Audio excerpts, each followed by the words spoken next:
Hey, good people, welcome back to my vlog. Here, I'm just taking you through the journey that I'm going through in the DJ world and the DJ industry, what I get up to during the weeks. Let's get into it. All right. Um, Today, I want to test these subs here. I haven't tested them at all. And I think, yeah, it's about time we tested these guys. For those of you that don't know what I've loaded in these drives and haven't watched the full vlog, there we go. I've loaded the iMix Sound 18 PD 1600. That's what these are. And I'm going to be running my trusted B2200 to test these guys.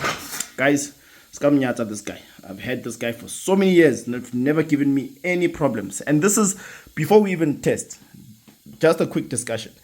This is the reason why I prefer to test a product myself and have my own idea behind how a product actually works before we bash and say, yeah, I heard Mang Mang Nana Leon, I had a problem with it. And yeah, no, you never know. Some people might have been in the sound industry for a long time, but still make those small mistakes where either they mismatched the amp or they ran it too hard. There's just so many things that can cause a product to malfunction. And yes, there are factory faults and factory defaults and all those things.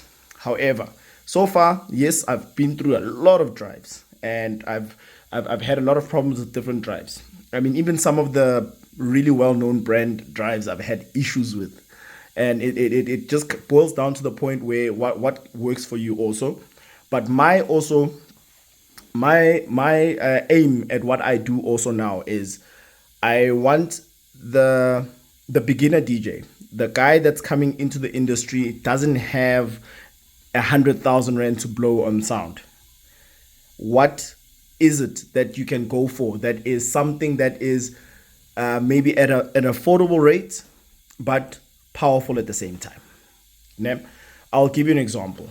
The reason why I chose the iMix drive that's over there, and I've never used this particular one, by the way, this model I've never used, but I have iMix drives that I currently use. Some of the guys that have played at Cafe New York, where I resident on Fridays, will tell you about the sub that I have that sits next to the DJ. It's an MTL design sub. I actually built that myself and my DJ friend Ken. He's also one of the DJs that residents with me there at the place. We built that sub back in 2012 or 2013.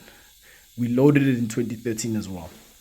I literally sold my Hybrid Plus subs to fund that project at the time because that's how much we were experimenting with these different drives just to see who it's along. I mean, yes, we don't have the perfect machinery to test these things, and I now have obviously guys that I'm now knowing that are able to test these things on professional machinery, like the sound guy. He has machines where you can actually test a speaker and run it for hours and let it run like that for hours and then come back and test how it heated up and so forth.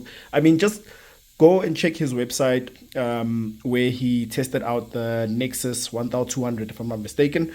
He ran that thing for many hours, and and as well as the Celto SW 1500. Yeah, but anyways, what I was saying is I've had, for example, this amp here.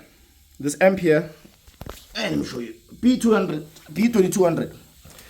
I started with a B600. That was my first amp with these plastic molded hybrids. I bought them go Cash Crusaders. But anyways, I've had this amplifier since 2013. So 12 years that I've been running this. And then those subs also, we actually made that sub in 2015. Yeah. Because at 2013, I bought this amplifier. I bought this. It had a second amplifier, which I sold and I regret. But yeah, I sold that amplifier. And at the time when I bought them, I bought it as a set of, it was 2 dual subs, Hybrid Plus, when Hybrid Plus first landed on the market, when they first launched Hybrid Plus, along with the double tops, the Hybrid Plus.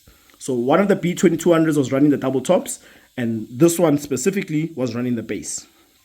and I've done a lot of gigs with this amplifier. It has never given me an issue. Namanje, it still runs 100%. Never been repaired. It's only been opened by me cleaning out the dust. Literally. Never been repaired. It's never given me an issue. Nagaiwan. But moving on. Yeah, so I mean, the whole idea is, as much as we all want to have sound, we all want those JBLs, we all want those RCFs, you know, we all want those big name brands. However, is there an alternative way of getting good sound at a cheaper rate, type of thing? But yeah, I think enough talking. Let me jump into the actual test of the thingies. Like I said, I have not tested these yet. I'm just gonna quickly now test by just playing something. Let's see, what song can I play? Yeah, here's something I can play. No, this one has bass. The guys that know music, I know you'll hear this song, but yeah. Okay, I'm just gonna test this out before. Actually, I haven't switched this on. Switch on the crossover, and then switch on the amplifier. The amp works 100%. Nazo. Okay, turn it all the way up. I'm just gonna play it here and see if there's any response on the amp. Okay, and I'm seeing a very small, not changes much. I'm just gonna take this up. I think it's here. Yeah, there we go. All right. See, on the amplifier, it's running. Oh, nah. I'm gonna stop, pause it here, and let's go plug it. I'm gonna need to switch on my torch. So let's see. Okay. Oh, there we go. I can do it. Technology. All right. Hey, Jay, if you're watching. Yeah, cool. Anyways, let me plug this. I'm gonna start here at the top. Let's see. All right, perfect, nice and snug, and clipped in. Let us play the music. Okay, there we go. So it works 100%. I'm just gonna take it up. Baba Sound, can you hear the song? You know the song, but I'm gonna take it up a bit, guys. And that, see, it's not even running much, eh? But yeah, all that shaking is the, yeah, it's not the sub itself. See, not the sub itself.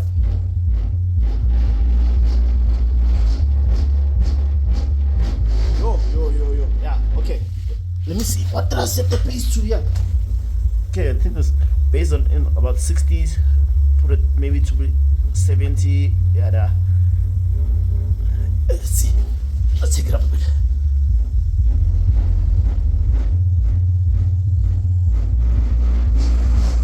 Yo. Yeah. Okay. I think that's good. So what I'm checking also is not just it playing, I mean the drive working, but that my cabling at the back there, the soldering on the back plate was done correctly. So that's me that did it. So I'm just testing my own craftsmanship. All right, let's go here. Okay, and then we rock it. It's working. So both of them are working. For those of you that don't know, these two is if I want to now link this sub to another sub, I just put a speaker on in here and put on the other sub. Just remember, when you are linking, you are also messing around with the impedance of that sub. And if you don't know what that is, please feel free to jump onto one of my videos where I speak about impedance, and it explains it in a lot of detail. All right, so let's try the other sub now. Okay, the first thing I notice is I put this back plate on backwards, or not backwards, upside down. Yeah, because if you remember on the other one, this is on this side, so meaning that this must turn around like that. Either this one is upside down or that one is upside down. I don't know which one it is, but yeah. Let's test it out. Let's go. Hey, all right. Song is still playing. Okay, song is playing. So, song is playing. Are you dead? Why are you dead? Yeah, okay. Let's see. But I saw then my handiwork here at the back. Maybe the wiring wasn't done properly here at the back. Let's test the other one. Okay. Let's see. Don't disappoint me. Hey, my pena, disappoint me, my pena. Let's see. No. Sub is working. That's all. Yo, the bass is kicking. And it's look out. And guys, I understand. I mean, this is a small room that I'm in, and I'm busy. I'm hotboxing myself in here. But I mean, the sub is playing. It's sounding very nice. I think I just need to tie down. Yeah, look at this. I didn't. Hey, my handiwork wasn't very handy here. I didn't tie down some places. But I'll look into it. I'll check it out. But anyways, I think the short story sounds good. Let me just try it again. Yeah, no. They sound good. Short story is, I think the subs are good. It's just a matter of longevity. Now, let's see how long these will last. But knowing what I know so far with the with this particular brand and the drives that they have, yes, as much as they are really reasonably affordable. I mean, I got this for 2,700 or so. And yeah, it's pretty good. My battery's actually dying now, but yeah. Anyways, I think that's that. And yeah, I'm pretty happy with it. Let's hear how it sounds at a live crowd, because I mean, this is a closed environment. And guys, remember the impedance thing I spoke about. I'm just gonna quickly just touch on this now quickly. These subs currently are each 8 ohms. If I link these two, now because the way they are wired inside, they're going to link in parallel. Meaning, then in parallel, you want to take your 8 ohms and divide it by 2, which means that it's 4 ohms. If your amplifier can carry 4 ohms, which I think all amplifiers can carry 4 ohms, perfect. But the problem then comes where you load more onto that channel, or you link another 2 speakers or another speaker, it goes below 4 ohms. And some amps cannot handle anything below 4 ohms. It happens. There are some amps that are coming out. I've seen a guy that converts amps. I think it's, just keep me honest, a voltage something. I just forgot his name, but he converts amps, and I think his amps start at 4 ohms and go down to 2 ohms and so forth. And there are 2 ohms balanced. So, yeah, I mean, shout out to him. He's doing a very good job. I think maybe one day I'm going to find myself an amp that I can just take to him and just test out his work and see how it is. But yeah, guys, short story. The guys are working beautifully. I just need to hear them in a club environment or just in an outdoor environment, because I mean, scoops are made for outdoors. But yeah, let's see how that is. Thanks for watching. Sharp. Hey, what's up, guys? So yesterday I tested out the 2 subs. So these are 18s that I got from BSS. So I got the boxes from BSS and I loaded them with 18 PD 1600 iMix drives. If you want some more information on those ones there, jump onto my video from yesterday. Okay, today what I want to focus on is the mode that I'd set my amplifier on yesterday when I was testing. I was testing it on stereo. So I'm going to show you how you go about putting this particular amp. So this is the B2200. I think it's the MK4, MK5, not too sure. Correct me in the comments there, please. But yeah. So just to set it on bridge instead of stereo. So if you're not sure what these modes mean, bridge, parallel, stereo, and so forth, I do have a video that I will leave in the comments here where I've touched on this particular one. If you're on TikTok, obviously I can't leave a link, so just comment to say I should tag you on the video and I'll tag you on that particular video. But in short, what I'm going to be doing is when it's in stereo, Remember, this is a 2-channel amplifier, so it's got an A and B. Mind my knobs. I don't know how these knobs got disappeared, since it's always in the case, but they disappeared. If you know where I can get replacement knobs, let me know. But hey, anyways, you've got your amplifier. You got channel 1, channel 2, or A and B. So this is a 2-channel amplifier. What it basically means when you are running on stereo is each channel is getting feed from your mixer, or if you decide to link it, I don't know why you do that, but if you decide to link that, it would be that way. So each channel is dependent on there being some sort of feed coming from your mixer. In the case of it being bridged, all I'm going to be doing is taking one audio feed from not the mixer, but the if you have a management, or if you're a crossover, your crossover would have as many whatever outputs that it has, depending on the type of crossover that you have or type of management that you have. So I would take only one output from the crossover. It would go to channel A on the amp, and then because now it's set in bridge, it would take the power from channel B and add it to channel A. I'll leave the stats for this particular amp as to what the power specifications would be when it's on bridge, running either at 8 ohms or 4 ohms. Not less than 4 ohms, it doesn't go lower than 4 ohms. However, I know there are amplifiers that do go lower than 4 ohms and that also really provide a lot of power, and some amplifiers that actually don't even bridge. But I'm going to show you how you can bridge on this particular amp. So amplifiers, for example, like your Celto, I think it's this CP 12,000. I'll put it on here so you can see it. I think QC 12,000. This is the one that was recently tested by the sound guy. Very, very powerful amplifier, because that amplifier, if I'm not mistaken, at 4 ohms, it runs something like 3,000 watts per channel, and it's a 4-channel amplifier. That is insane. That is crazy. And for the size that it is, the size is like this. It's literally about the sizes of my crossover here. So literally 2 of these, actually, if you look at it that way. But anyway, let's test this one and see.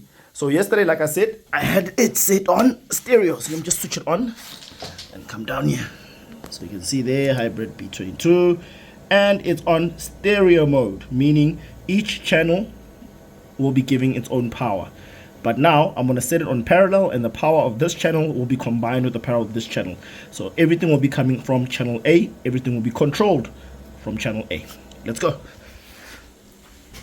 So we need to come to the rear of the amplifier. Actually, before I even do that, switch it off. And there it goes. Now we need to come to the rear of the amplifier, and I'll quickly show you how this is set up. I'm not using that bottom crossover I'm not connecting it yet. I'm not using it. I'm using it, but I haven't connected it. This here, these two, the black here and the red one there, these are 2 feeds that are coming from the mixer. Then I only have 1 feed coming from the sub, which is this one here. This one here goes to the amp. You'll notice that on the amp, I've only connected it to channel A. As you can see under here, it's only on channel A. Channel B is not connected, because what will happen is it will go over, when I switch it to parallel, the power of channel B will go over to channel A, and it will work simultaneously like that. All right, so on some amplifiers, this is where you would set it. Like, it's got like these switches where you can just switch over. But on the hybrid, on this particular hybrid, this is the filter. So you can set it to woofer, you can set it to full range or satellite. Let me just focus it. Or you can set it to satellite. This here is where you change your mode for your hybrid. Okay, I'm going to quickly just move down so you can see it clearly. There we go. Oh, it's a bit dirty. But, all right. So you have these little switches here. You have 8 of them here. But if you notice here, there's only 6 when you're setting the modes. The last 2, 7 and 8, I don't know why that is like that. But, okay. The last 2, 7 and 8, are these ones down here, which is your ground. Whether it's on, if it's on, if you switch your ground on, it needs to be up. If you switch the ground off, it needs to be down. Yep. But besides, that's not what we are here to talk about. Now, on the back here, you'll notice stereo is the first one, parallel is the second, and bridge is the third. For it to be on stereo, the knobs or the switches 1 and 2 should be up, and then from 3 all the way to 6 should be down, which is the case right now. So this is it on stereo. If I want to put it on parallel, I need to take knobs 1 and 2 down, just focus it again, 1 and 2 down, and then 3 and 4 should go up, which are these two here. Just take that other one down. There we go. And like this would be parallel. I don't know. I just keep this ground up. Let me know if it makes any difference. I don't know, but I always keep it up like this. Channel 7 and 6, 7 and 8, and then what we're here for is bridge. For it to be bridged, everything must be down, and then refocus, and then number 5 and number 6 should be up. So here we go. I take that up. 5, 6. There we go. And everything else is down. So in this manner, this here is what is connected to my bass, and meaning that right now it should be on bridge. I don't need to plug anything to channel B, because like I said, channel B power is coming up to channel A here, and you'll see what I mean when I'm playing the sound. But yeah, let's jump back to the front. Back at the front here, just make sure the laptop still has power. Yes, a little bit. Back to the front here, I'm gonna switch it on, and you'll see the difference. Okay, switching on, and now instead of it saying stereo, it now says bridge. So channel A is at 22 degrees and channel B is at 20. So channel B will probably start going up as soon as we play as well, because there is power draw coming from it, but it's being controlled here. It's over here. Right. Take this all the way down, and then we'll play something. And watch what happens with both channels. Okay, I've already have a song here. This is a hip-hop song. Just want to test. Okay. Alright, I'm going to take the volume all the way up on channel A and all the way down on channel B. So this is all the way down and this is all the way up. I'll bring it up now. Notice, okay, I'm going to play it a little bit low. So guys, everything that is shaking, that is not the sub, that is the windows, the doors, the frames. Yeah, everything is shaking except for the sub. So we're using that one there. Okay, the sub is kicking. All right. Now you'll notice one thing. I'm going to take it up a bit. You'll notice that both channels are responding, even though this one is down. It's all the way down. I can't twist it any further. Né? That's because whatever power is coming from here has been routed back into here. So everything is being controlled here. You see? Take it up. There we go. Bridge. I know, guys, that bridge, the word bridge has like a negative connotation a bit. Sounds like something you shouldn't do, like wabrija or something like that. However, with your amplifiers, it is safe to do that because it is created to do that. As you can see, the setting is on the amplifier, meaning that you are allowed to do that. Just a matter of you being careful when you actually bridge. Make sure that when you bridge, you actually need that type of power. So for me, if I had to run this amplifier on bridge now, it would technically be for one sub. I could use it for both of them, but the amp itself, the power is not that much. I'll leave the power rating on here so you can see. The sub is running at 1600 RMS. I need at least 50% above that so that I have some headroom.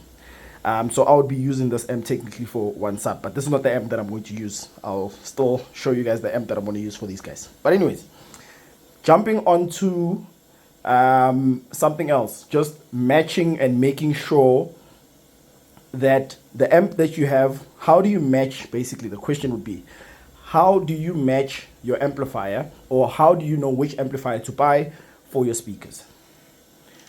The simplest way to explain this is, number one, the amplifier should at least match the rating of your speaker, RMS, and go above it, maybe by 50% or so. So let's say, for example, you have this sub. Let's say the sub was 1.5 RMS. I would need an amplifier that is at least 2000 watts to run this at 8 ohms. If it's 8 ohms, 1600, I would need something like an amplifier that can run at least 2000, so that I have that leg room, or that play around room, where I have an extra 500 watts that I can play around with if ever I need to boost it a bit. But yeah, that is one way of looking at it. Guys that are in the sound industry, guys that are sound engineers, maybe chip in. Let's jump into the comments. Explain maybe from your point of view, or your understanding of the sound and all those things. Teach us, guys. Show us, because I'm not a registered sound engineer or anything like that, guys. I'm learning as we go. There's a lot that I research, a lot that I go into. I mean, if you love something, you want to research, you want to do everything just to understand it and get perspectives from other people, and that's why I'm asking here. But soon we're going to be taking these to the sound guy. He's invited us to come and test them out. So there will be a scientific test, so that we can see what the minimum hertz and all those parameters are for this speaker. I mean, I get it, what is written on the box and what is written online, but the real test is in the field. But yeah, awesome. Okay, Habli Friday. So for those of you who don't know, this is a function that we operate every single Friday at Cafe New York in Norwood. We have been doing this function for, I'd say, close to a decade, if not a decade in a few months. So obviously, taking into consideration during the time of the hard lockdown, where all clubs and restaurants were closed, we lost some time then. But when the restrictions were eased a bit, we actually moved over to Saturdays, because of the time frames that we were allowed to actually, or clubs and bars were allowed to actually operate. So we moved over to Saturdays, and we called that Supreme Saturdays, and we only recently went back to Habli Fridays as of this year, January actually. I actually feel like I broke some sort of record on this day because of how quickly I set this up. Forget about the time lapse, but it took me about 13 minutes to actually complete this setup. Just to quickly take you through what the setup is here, we have a total of 3 15-inch tops, and all of them which are active. As you can see, the 2 in the front are the audio centers, and then the one at the back is an RCF Art 315. And then here at the bottom we have an 18-inch HK active as well, Pro. And then at the back, you won't really see it here, but where I'm standing there, on the left hand side near to that one top, the monitor, there is a dual MTL design bass bin. In regards to entertainment for the night, we are hip hop, we are dancehall, we are house, we are afro, we are deep, we are piano. Guys, lalela, we listen to yonke into, because I mean, we are there to entertain, we are there to enjoy. So if you're in and around the area, Bafuyethu, on a Friday night, come through, come and enjoy, come and bless your ears with some good music. Hey, done.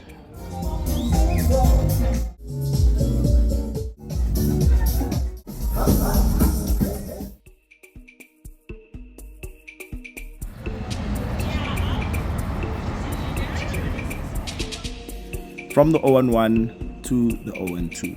So here we were booked in Acacia, and this was for a 1-year-old birthday. If you've seen some of the videos that I posted over the weekend, you would know what the setup actually looked like. The deco guys did a phenomenal job. Anyways, jumping into the setup, here we're just setting up 2 tops and 1 single bin. I think the hardest part of this setup was figuring out exactly where to set up. The hard thing about this is you need to try and set up where it can cover the most people, especially where everything is set up and it's all spread out. You need to figure out where would be the best place to set up so that everyone can at least hear the best of the sound. And we ended up setting up here because it was a little bit further from where the people were actually seated.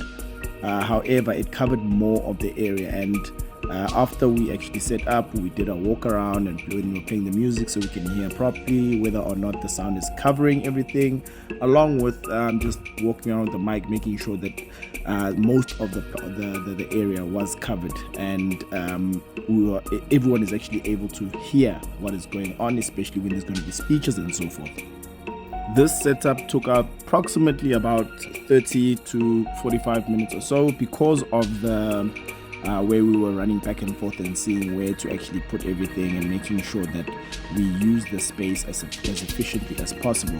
Another thing that actually takes a long time, especially when you're on an outdoor type of place like this, is the cabling. Making sure that the cables are running properly and making sure that you've covered them properly so that it's safe for people to cross and so forth.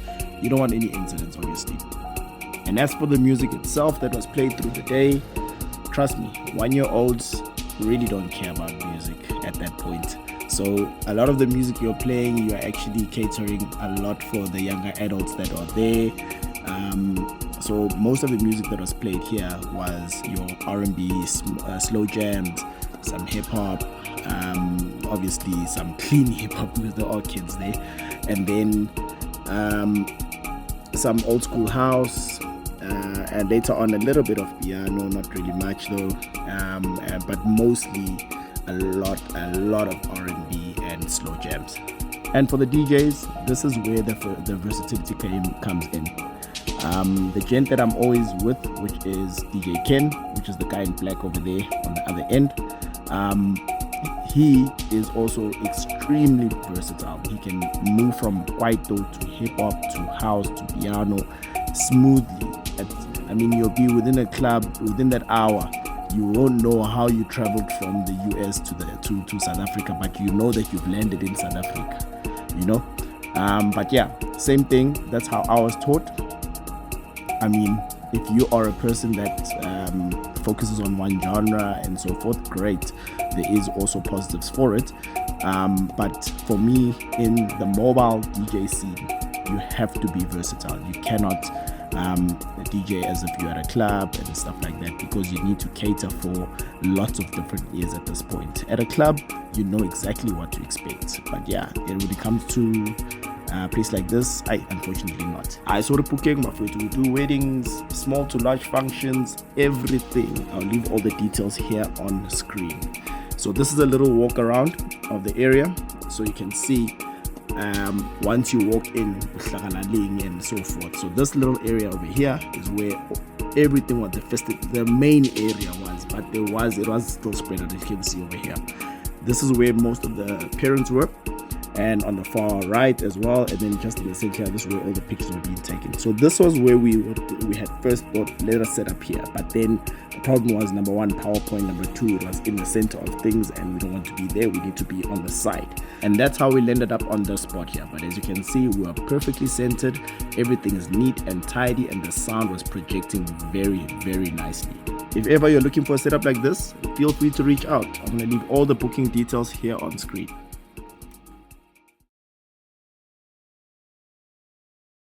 Sunday morning, and we are going to go do a site visit. I have an appointment with a client who is getting married next year, and with functions like weddings, you have to be prepared. And as part of preparation, doing a site visit is always a good idea. You get a better understanding of what the venue looks like, what the requirements are, and how best you can integrate yourself within that function. This also builds confidence and trust between you and your client. From the site visit alone, we were able to determine exactly what the client's needs are and how best to execute. A nice thing about site visits as well is that the venue will give you their rules and regulations so that you know not to quote for certain things that the customer might not need, therefore saving your customer some money as well. But just a quick breakdown, our client will be needing service in this particular area. That's the main service. This is the receiving, where everyone's going to come before the main service. Some background music will be played here. Then moving on to the main hall. This is where everything is going to be happening, the overnight stuff. Quick one of the regulations of this venue is that they do not allow AMA bass bin. No bass bins allowed at all. However, we will make it work.